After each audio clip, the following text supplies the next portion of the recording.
Siema, tu wahacz. Skoda Scala po 5 latach od premiery przeszła lifting, który może jakiegoś trzęsienia ziemi nie wprowadził, no ale jednak co nieco zmienił. Sprawdźmy co dokładnie i jak ten model ogólnie teraz wypada. W przeciwieństwie do nowego Enyaq'a, który został odświeżony wyłącznie w warstwie technologicznej, w Scali Skoda postanowiła też zmienić trochę wygląd, ale nie w znaczącym stopniu, bo z przodu największą modyfikacją są światła o bardziej smukłym i mniej trójkątnym kształcie, nawiązujące do najnowszych modeli marki, a także inny kształt zderzaka. Z tyłu trochę inaczej układają się przetłoczenia wokół lamp, ale bez zdjęć porównawczych trudno jest to nawet wychwycić i to by było na tyle, ale też Scala ze swoim dosyć prostym i zwartym nadwoziem wciąż moim zdaniem wygląda ładnie i zupełnie nowej stylistyki nie potrzebowała, a zmiany trochę dodały jej uroku. Jak na lifting przystało, pojawiły się także nowe wzory felg. W testowanym egzemplarzu mamy 17-calowy Stratos za 3400 zł ekstra, podczas gdy w testowanej środkowej odmianie Selection występują w standardzie 16. Niebieski lakier metalik to dopłata 2750 zł. Zmiany zaszły również w tym, jak Scala wygląda po zmroku. W podstawowych światłach z przodu segmenty do jazdy dziennej na dole zyskały trochę przemodelowany kształt. W światłach matrycowych mamy paski i na górze i na dole lamp. Kierunkowskazy boczne są za to po staremu, czyli w lusterkach. Tylne światła w testówce dzięki pakietowi Assisted Drive Plus są bardziej zaawansowane. Z dynamicznymi kierunkowskazami wyglądają one trochę inaczej niż wcześniej, bo doszła w nich przerwa po zewnętrznej stronie, ale ogólna filozofia stylistyczna pozostała po staremu, a Scala, tak jak wcześniej, wyglądała moim zdaniem po zmroku. Tak dalej to robi. Matrycowe LEDy są nowością w Scali po liftingu i w Selection występują w pakiecie Light and View za 6100 zł. Patrząc na inne modele Skody, to powinny radzić sobie one naprawdę dobrze, ale zwykłe statyczne światła też wypadają ok, bo pomimo umieszczenia w odbłyśnikach mamy niezłą poziomą precyzję i naprawdę solidną moc świecenia. Zakres oświetlenia wnętrza w pakiecie ambientowym nie zmienił się wraz z liftingiem. Mamy podświetlone klamki w drzwiach, kieszenie, przestrzeni na nogi, tunel środkowy oraz listwę na desce rozdzielczej. To jest dosyć dyskretne, nie za bardzo widoczne w kamerze. Względem poprzedniego wcielenia Scali jest teraz możliwość jednak zmiany kolorystyki tego LEDowego paska z czerwieni na biel i odwrotnie. Nie robi to jakiejś wielkiej różnicy, no ale zawsze jest przyjemnym urozmaiceniem. Instrumenty pokładowe są tutaj podświetlone na biało, więc generalnie jest tutaj wciąż zawsze dosyć neutralnie, ale dzięki tym dodatkowym źródłom światła opcjonalnym nie jest ponuro. Wszystkie instrumenty pokładowe doczekały się podświetlenia. Za dnia kabina nowej Scali wygląda prawie dokładnie tak samo jak wcześniej, czyli moim zdaniem dobrze, bo jest ona zaprojektowana z jednej strony w nieprzekombinowany sposób, a z drugiej linie na przykład wokół ekranu sprawiają, że nie jest tutaj zbyt nudno jak w Skodach sprzed lat. Użyłem słowa prawie, ponieważ Skoda zreflektowała się i wraz z liftingiem na panelu klimatyzacji pojawiły się fizyczne przyciski do sterowania siłą nawiewu. Kiedyś trzeba było wchodzić do menu ekranowego, aby to ogarnąć i obecnie jedyna taka istotna rzecz, która jest wciąż tutaj zakopana, to zmiana kierunku siły nawiewu, no ale wciąż obecność tych przycisków jest zdecydowanie krokiem w dobrą stronę. Poza tym panel pozostał po staremu i jest bardzo wygodnie zaprojektowany. Z testowanej Skody zniknęły za to fizyczne zegary, teraz dostaje się w każdej wersji w standardzie 8-calowy wyświetlacz albo opcjonalny, tak jak w prezentowanym egzemplarzu 10,25 cala. Jest to rozwiązanie takie jak przed liftingiem, co oznacza duże możliwości personalizacji, można modyfikować to, co będzie na środku, wszystkie najważniejsze informacje są. Można też sobie zmieniać ogólny wygląd, na przykład żeby mapa była na całości, albo jest też kilka innych takich tematycznych, na przykład minimalistyczne autostrady, sportowy, tego typu sprawy. Jest też możliwość modyfikacji tego, co będzie w lewej i prawej tarczy. Trzeba sięgnąć do ekranu środkowego, aby to dostroić. Mamy różne widoki, więc pod kątem personalizacji to rozwiązanie wciąż trzyma wysoki poziom. Na kierownicy zmieniło się wykończenie tych rolek, teraz są one matowe, niebłyszczące, fajnie się to moim zdaniem prezentuje. Rozkład przycisków jest jednak taki sam, co oznacza, że z lewej strony steruje się elektronicznymi zegarami, nie ma z tym problemów.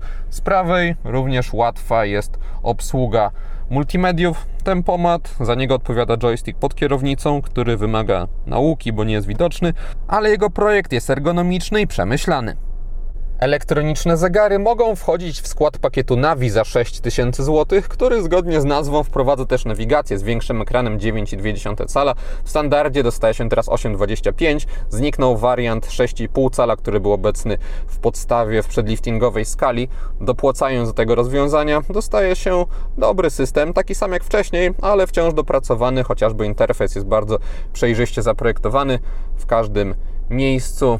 Jakieś ustawienia, tutaj nie ma żadnych udziwnień, wszystko jest dobrze pogrupowane w kategorie, szybko działa, mamy bezprzewodową integrację ze smartfonami, więc ogólnie jest to system bardzo udany. Osobiście nie dopłacałbym do niego aż takich pieniędzy, tylko zdecydował się na ten podstawowy i łączył z nim smartfona.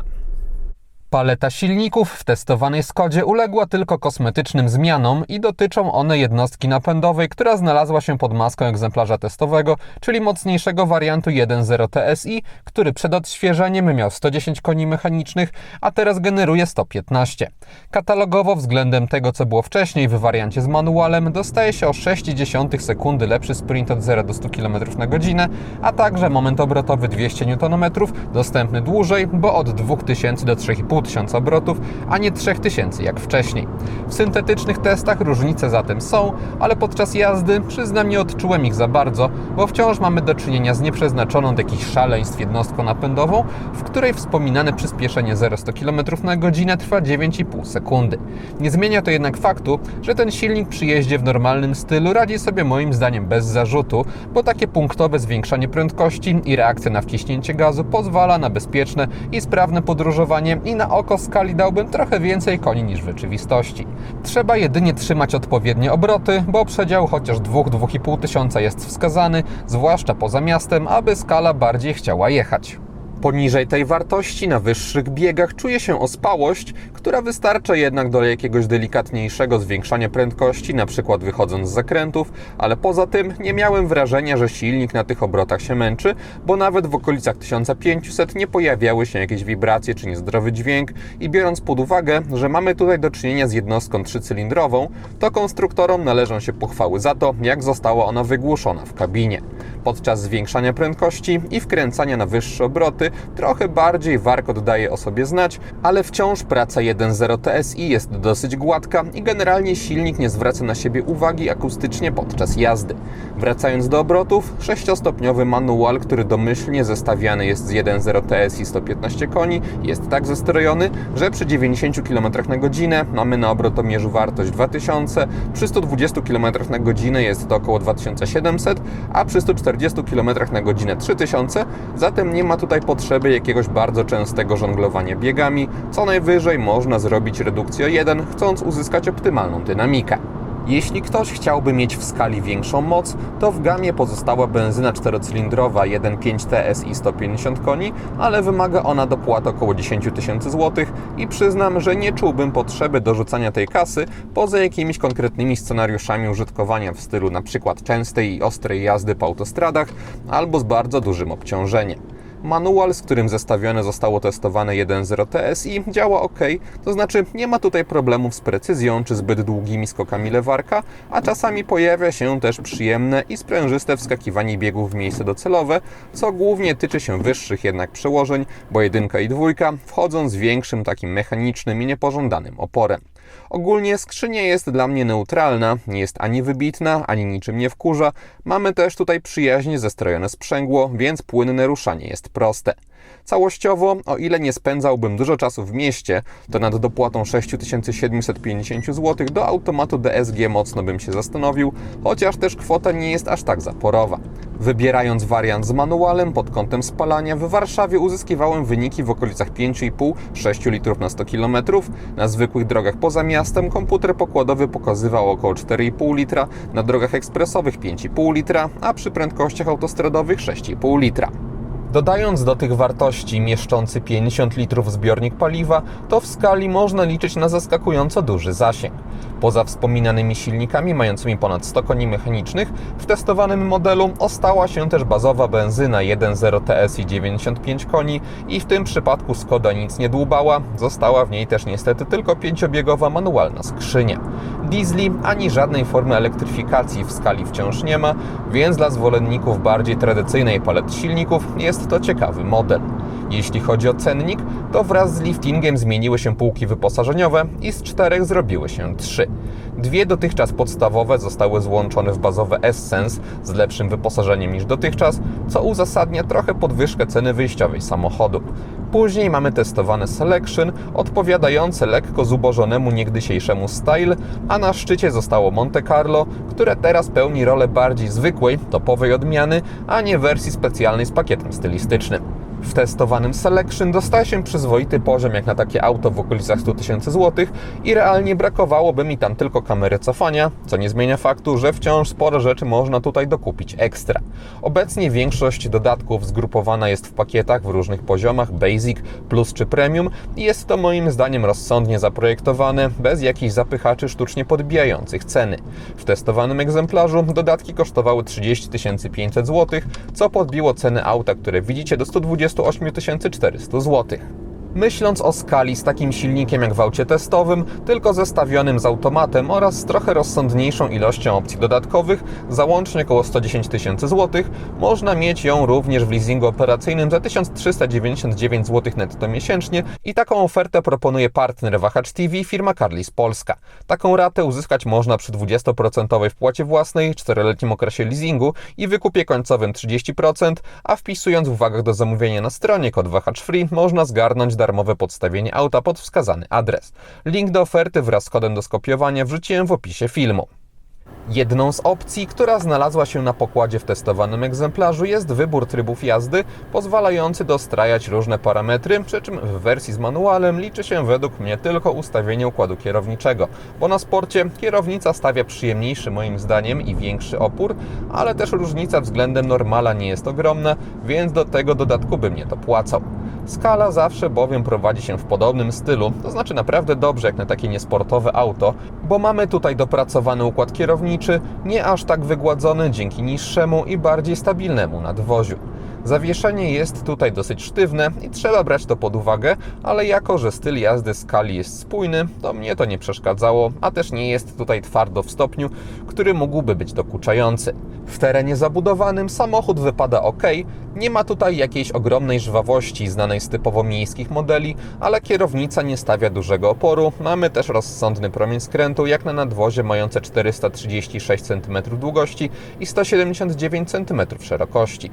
Widoczność dzięki regularnym kształtom jest dobra, kamera cofania nie została zmieniona względem wcielenia przed liftingiem, więc jakością obrazu nie powala, ale wciąż jest ona wystarczająca, no i dzięki temu, że mamy tu jeszcze trochę starszy i mniej szerokokątny obiektyw, to rozsądniej kontrolowana jest perspektywa po bokach kadru. Po staremu pozostała również jakość wykonania testowanej Skody, co oznacza, że w górnych partiach mamy miękkie, estetyczne tworzywa, a w tych niższych twarde i razi to jedynie w przypadku klamek, ponieważ ten tanio wyglądający plastik w takim eksponowanym miejscu nie powinien się znaleźć. Mamy czy to na drzwiach, czy na desce rozdzielczej, materiałowe wstawki, to wypada ok. Też na plus zaliczam niewielką ilość fortepianowej czerni. Jeśli chodzi o spasowanie, to naciskając tutaj, czy to deskę rozdzielczą, czy też ekran, jakieś trzaski można wygenerować, ale podczas jazdy żadnych problemów dźwiękowych nie było, więc całościowo poziom jest ok. Pilot obsługujący system dostępu bezkluczykowego to stara skodowa konstrukcja, czyli ta lepsza moim zdaniem, matowa, więc bardziej odporna na zarysowania. Ma ona też niewielkie gabaryty. Na tylnej kanapie, gdy siadam za sobą, to na nogi mam taki duży margines, nad głową jest on mniejszy, ale wciąż bezpieczny, taki minimalny, żeby nie było kontaktu. Tunel środkowy jest w testowanym modelu niestety w bardzo dużym stopniu wystający. Na tylnej kanapie mamy rozkładany podłokietnik. Z tyłu dostrzec mogliście 2 porty USB-C, kolejne 2 są z przodu. Producent chwali się, że mają one 45W ładowanie. Nie sprawdzałem tego przed liftingiem, no ale wtedy takiego komunikatu nie było, więc zakładam, że ta moc się zwiększyła. Mamy także złącze 12V. Bagażnik testowanej Skody ma pojemność 467 litrów z niskim progiem i dużym otworem. Jeśli chodzi o regularność, to tylko na łączeniu z tylną kanapą trochę ona kuleje, poza tym jest bardzo dobra. Po bokach mamy tutaj haczyki i kieszenie, a pod podłogą w testowanym egzemplarzu znalazło się dojazdowe koło zapasowe. Maksymalne zdolności ładunkowe samochodu to 1410 litrów, niestety z wysokim uskokiem. Podsumowując, Skoda Scala po liftingu nie zmieniła swojego charakteru, została po prostu trochę ulepszona w kilku miejscach i każda z tych zmian wychodzi temu modelowi moim zdaniem na plus. A ten charakter też mi się podoba, bo nie ma tutaj żadnych udziwnień, po prostu normalny, dobry samochód. Z też dobrym silnikiem przyznam, bo biorąc pod uwagę zachowanie 1.0 TS i 115 koni, jest to moim zdaniem optymalna propozycja do tego modelu. I to wszystko, co przygotowałem o odświeżonej Scali. Dziękuję za uwagę i mam nadzieję, że i test się podobał. Jeśli tak było, zachęcam do dania temu filmowi łapki w górę. Będzie mi z tego powodu bardzo miło. Zainteresowanym przypominam o Carlis polskiej ofercie, a jeśli ktoś nie ma, to zapraszam również do subskrypcji kanału, ponieważ kolejne materiały na Wahacz TV pojawią się wkrótce. Na razie!